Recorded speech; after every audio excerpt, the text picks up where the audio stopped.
하나님의 귀하신 말씀은 사도행전 2장 17절로 41절까지 말씀입니다.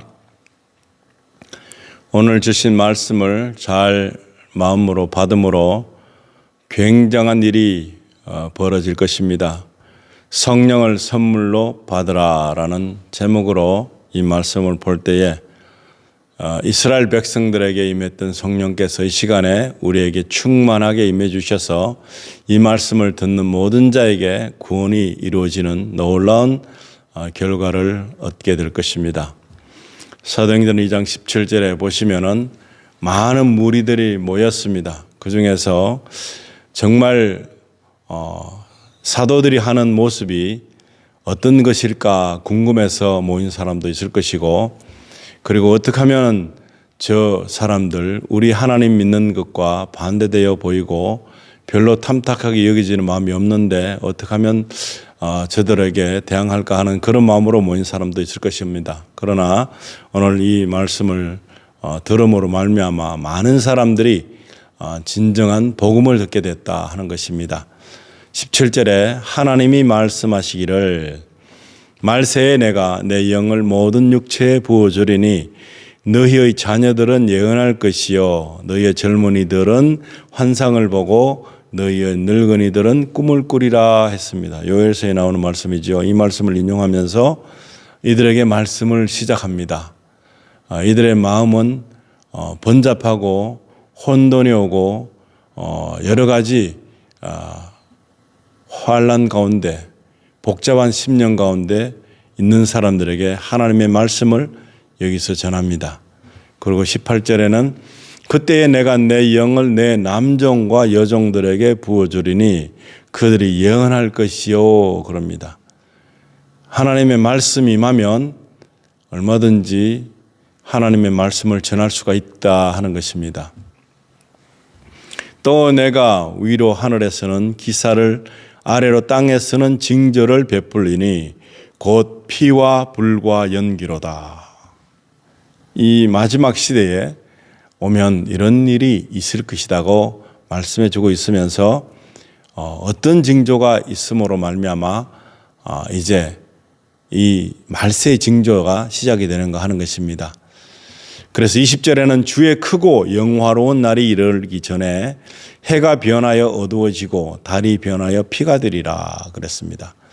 이들은 해를 굉장히 또 우상으로 숭배하는 사람들도 많았죠. 그리고 달도 숭배 중에 하나죠. 그런데 이런 대자연의 이변이 있을 것이고 해도 그 기능을 발휘 못하게 될 것이다. 그리고 어두워진다 하는 것입니다. 달이 변하여 피가 된다 그랬습니다. 얼마나 이 어떤 큰 이 해와 달과 이 천체적인 어떤 흐름보다 더 큰 위력과 능력과 이 창조주이신 하나님께서의 일을 이제 시작하시겠다 하는 때는 바로 이 창조하신 모든 것들에게 변화를 일으키신다는 것입니다. 창조하신 분이니까 가능하죠. 창조물은 이런 것이 가능하지 않습니다. 그러나 창조하신 창조자는 얼마든지 이것을 변형시킬 수 있습니다. 그래서 21절에 누구든지 주의 이름을 부르는 자는 구원을 받으리라 하였느니라 했습니다. 주님의 이름을 불러야 되는 때가 오는 것입니다. 다른 사람의 이름, 다른 것들의 이름, 다른 것들의 어떤 것에 치우친 모든 것들을 아무리 추구해도 구원하고는 먼 것이죠. 주의 이름을 부르는 자가 구원을 받게 되는 것입니다. 이게 쉬운 것 같지만 어느 날에는 주의 이름을 부를 때 죽을 수도 있는 그런 지경이 온다면 그 누가 주의 이름을 쉽게 부를 수 있겠습니까? 22절에는 이스라엘 사람들아 이 말을 들으라. 너희도 아는 바와 같이 하나님께서 나사렛 예수로 큰 권능과 기사와 표적을 너희 가운데서 베푸사 너희 앞에서 그를 증언하셨느니라. 하나님의 일을 보여주시기 위해서 초자연적인 일들을 사람들은 할 수 없는 일들을 예수 그리스도께서 하심으로 말미암아 그 예수 그리스도의 큰 권능이 하늘에서부터 온 것임을 증거하고 있었다는 것입니다. 23절에는 그가 하나님께서 정하신 뜻과 미리 하신 대로 내준 바 되었거늘 너희가 법 없는 자들의 손을 빌려 못 박아 죽였으나. 너무나 잘못됨을 인식하게끔 합니다. 이 잘못됨을 인식하는 그것은 사람들이 가지고 있던 마음이 예수를 메시아로 받아들이지 않았다는 것에서 그 마음의 그 잘못됨을 말해주고 있고, 이 잘못됨을 아는 사람들은 마음에 찔림이 오는 것입니다. 혹여나 예수 그리스도가 메시아가 아니라고 생각했던 모든 사람들에게 찔림이 오게 되는 것입니다. 24절에는 하나님께서 그를 사망의 고통에서 풀어 살리셨으니 이는 그가 사망에 매여 있을 수 없음이라. 사망을 주관하신 분인데 어떻게 사망에 매여 있을 수가 있겠습니까? 25절에는 다윗이 그를 가리켜 이르되 내가 항상 내 앞에 계신 주를 배웠으며 나로 요동하지 않게 하기 위하여 그가 내 우편에 계시도다. 믿음으로 다윗은 예수 그리스도를 볼 수가 있었는지 모릅니다. 그래서 정말 주를 예수 그리스도로 가리키고 있다는 사실을 다시금 말해주고 있습니다. 26절에는 그러므로 내 마음이 기뻐하였고 내 혀도 즐거워하였으며 육체도 희망에 거하리니. 얼마나 기쁜 일이 되겠습니까? 구원주를 봤다면 말이죠. 27절에는 이는 내 영혼을 음부에 버리지 아니하시며 주의 거룩한 자로 썩음을 당하지 않게 하실 것이미로다. 우리 믿는 자가 바라는 모든 것에 답이 될 수 있는 말씀이 되는 것이죠. 28절에는 주께서 생명의 길을 내게 보이셨으니 주 앞에서 내게 기쁨이 충만하게 하시로다 하였으므로, 얼마나 기뻐해야 될 일이 세상에는 많이 있습니다. 그러나 가장 기뻐해야 될 것은 내가 하나님 나라에 소속됐고 하나님께서 나를 만드셔서 온전케 하셔서 이 땅에 거하게 하셨다가 다시 하늘로 이끌어 가심으로 말미암아 영원한 삶을 제공해 주시기 위한 그런 이유가 있다는 것입니다. 하나님의 사랑을 온전히 누릴 수 있는 그런 함께하는 기쁨이 있다는 이 사실을 암과 동시에 우리는 즐거워집니다. 정말 하염없는 기쁨이 올 수 있습니다. 29절에는 형제들아 내가 조상 다윗에 대하여 담대히 말할 수 있노니 다윗이 죽어 장사되어 그 묘가 오늘까지 우리 중에 있도다. 다윗을 예로 드는 것은 우리 모두가 포함되는 이야기죠. 그렇게 유명했고 이스라엘에 정말 내세울 수밖에 없는 그런 엄연히 보면은 굉장한 조상 중에 조상, 위대한 조상을 대표한다면 다윗이 될 텐데, 이런 영화로움을 누린 그자도 똑같이 그렇게 묘가 있다는 것입니다.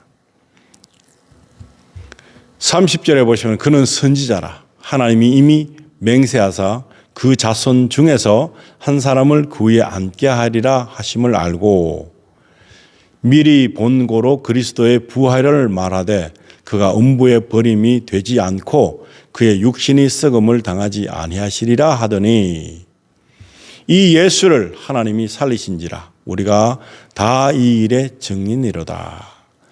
예수님을 다시 만난 사람은 분명히 말할 수 있는 것이죠. 오늘 우리는 다시 사신 예수 그리스도를 성령으로 만나고 또 인격적으로 만나고, 인격적으로 만나지 못한 많은 사람들은 오늘 이 말씀을 들음으로 인해서 얼마든지 인격적으로 만날 수 있구나. 내가 예수 그리스도를 사모하고 바라고 예수님이 나를 위해서 어떤 일을 하셨는가를 다시 알게 된다면 분명히 예수님은 우리를 만나실 것이다라는 기대감이 있어야 되는 줄로 믿습니다. 33절에는 하나님이 오른손으로 예수를 높이심에 그가 약속하신 성령을 아버지께 받아서 너희가 보고 듣는 이것을 부어주셨느니라. 성령이 오셨는데 성령이 불의 혀같이 운행하시고 또 우리에게 알 수 없는 언어를 주시고, 그리고 하나님이심을 말씀으로 또 깨닫게 하시고 모든 우리의 신체적인 기능을 통해서 살아계신 하나님을 분명히 알게 하시는 그런 매개체가 된다는 것입니다. 그래서 이 34절에는 다윗은 하늘에 올라가지 못하였으나 친히 말하여 이르되 주께서 내 주에게 말씀하시기를 내가 내 원수로 내 발등상이 되게 하기까지 너는 내 우편에 앉아 있으라 하셨도다 하셨으니 그런즉 이스라엘 온 집은 확실히 알지니 너희가 십자가에 못 박은 이 예수를 하나님이 주와 그리스도가 되게 하셨느니라 하니라. 십자가에 못 박히신 이 예수 그리스도를 우리는 좀 더 그저 역사에 나오는 그런 역사적인 기록이 아니라 지금도 하나님의 섭리 안에서 우리는 얼마든지 예수 그리스도를 만날 수 있다는 사실을 믿을 수 있어야 되는 것입니다. 37절에는 그들이 이 말을 듣고 마음에 찔려 베드로와 다른 사도들에게 물어 이르되 형제들아 우리가 어찌할꼬 하거늘. 지금 이 시간에 이 이스라엘 백성들 정말 의견이 다 틀린 사람들, 이 사람들이 베드로의 말을 듣고 하나님이 전하는 말씀을 듣고 어떡하지? 정말 우리는 어떻게 해야 될까? 나는 어떻게 하면 될까? 예수 그리스도가 메시아라고 그랬는데 내가 예수 그리스도가 못 박히는 것을 당연시하고 정말 유대교가 모든 것인 줄 알았는데 결말은 희생자 되신 예수 그리스도를 보내주셔서 우리 대신해서 죄를 사하게 하시고 그분을 통해서 우리를 구원에 이르게 하신 그 이유가 있었구나. 그러면 나는 어떻게 하면 좋을까? 이렇게 다시 스스로 질문을 하는 사람이면 복된 사람인 것입니다. 이것을 깨달을 수 있다면 이것은 바로 축복인 것입니다. 이것을 깨닫지 못하는 사람은 예수 그리스도를 알지 못하는 것뿐만 아니라 구원을 받을 수 없는 사람인 것입니다. 그런데 여기서 이 말씀을 듣고 오늘 베드로가 전했던 말씀, 똑같은 말씀을 오늘 제가 반복하여서 전하고 있습니다. 그런데 이 말씀을 듣고 이제 이들과 같이 나는 어떡하지 그러면? 이제 그러면 나는 어떻게 하면 좋을까 하는 그런 마음의 번뇌가 와야 되고 내가 지금까지 알고 있었던 예수 그리스도는 어쩌면 나는 아는 줄 알았는데 전혀 모르고 있는 대상이 아닌가.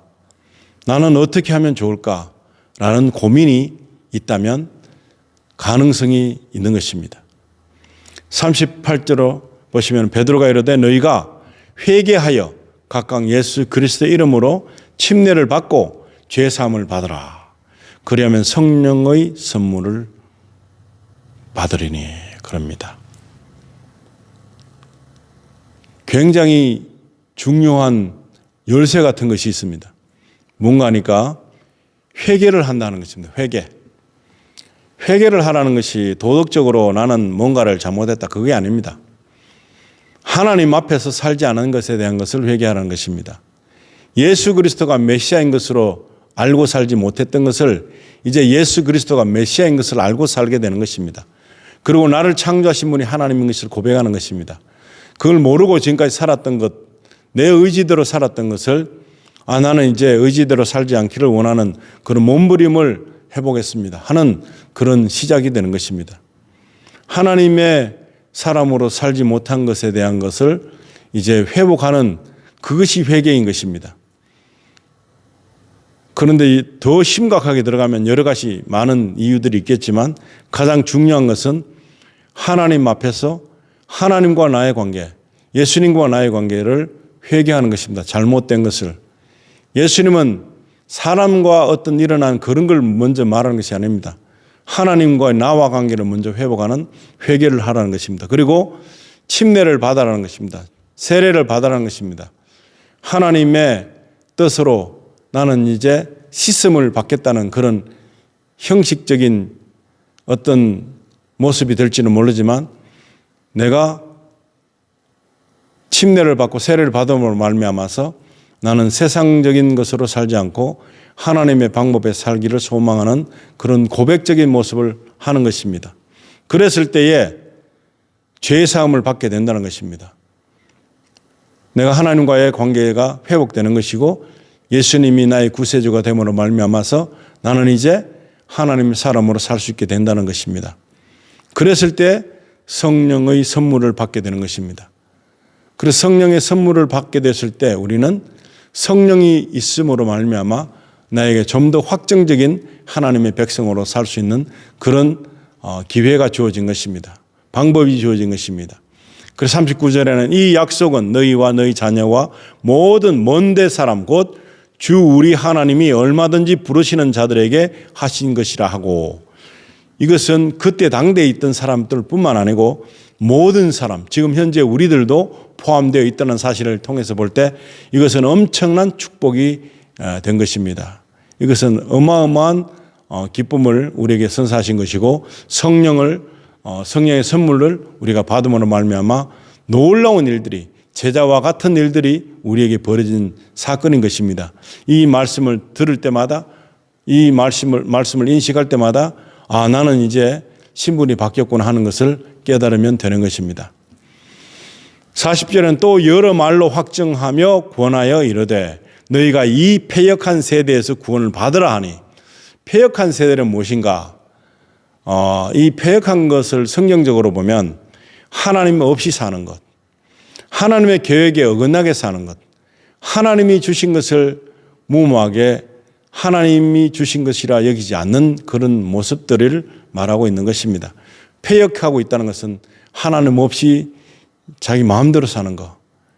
그리고 하나님을 의식한다 할지라도 우리가 마음대로 잘 되지 않는데 하나님 없이 사는 것은 너무나 쉽습니다. 의식하지 않고 사는 이것이야말로 패역이란 것입니다. 이 패역한 세대, 하나님 없이 모든 것이 되어가는 것처럼 보이는 이 패역한 세대에서 돌이킬 수 있는 그것이 바로 구원인 것입니다. 41절에는 그 말을 받은 사람들은 침례를 받음에 이날에 신도의 수가 3,000이나 더하더라. 아멘.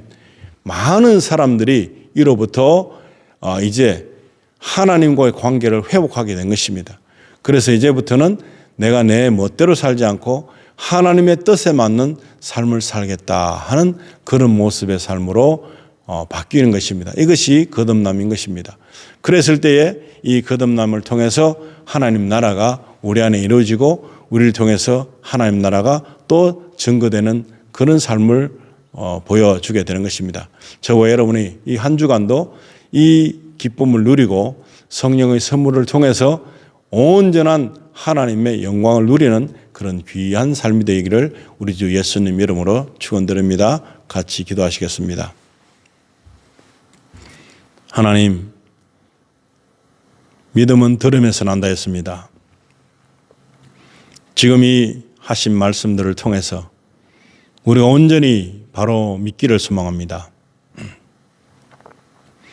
우리 주 예수께서 우리 각 개인들 나를 위해서 하신 일이 얼마나 크고 장대한 일인지 다시금 생각해보고, 그리고 우리를 건지시기 위해서 그 영광 다 버리시고 사람의 몸을 입으시고 오신 예수님, 그 예수님의 마음을 알려면 우리는 천국에 가서 물어볼 필요가 있습니다. 이 시간 아버지 하나님, 많은 사람들이 회개하고 하나님 관계를 회복하고 예수 그리스도가 구세주인 것을 믿는 믿음으로 이제 바뀌었습니다.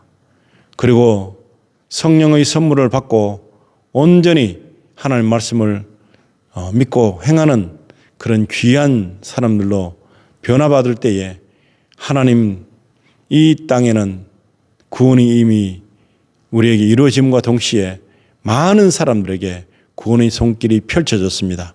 이 사실을 베드로가 그때 이스라엘 백성들 앞에서 담대하게 말했던 것처럼 우리들도 하나님의 말씀을, 귀한 말씀을 전하는 그런 사역을 잘 감당할 수 있도록 축복해 주시고, 언제든지 주님의 그 사랑 안에서 거하는 것이 가장 큰 복인 것을 세상 만민에게 전할 수 있도록 주님 도와주시고, 우리도 누리고 기쁨을 가지고 매일매일이 하나님 새 생명을 받은 그런 귀한 사람들로 살 수 있도록 축복해 주시기를 간절히 바라며 우리 주 예수 그리스도의 이름으로 기도드립니다. 아멘.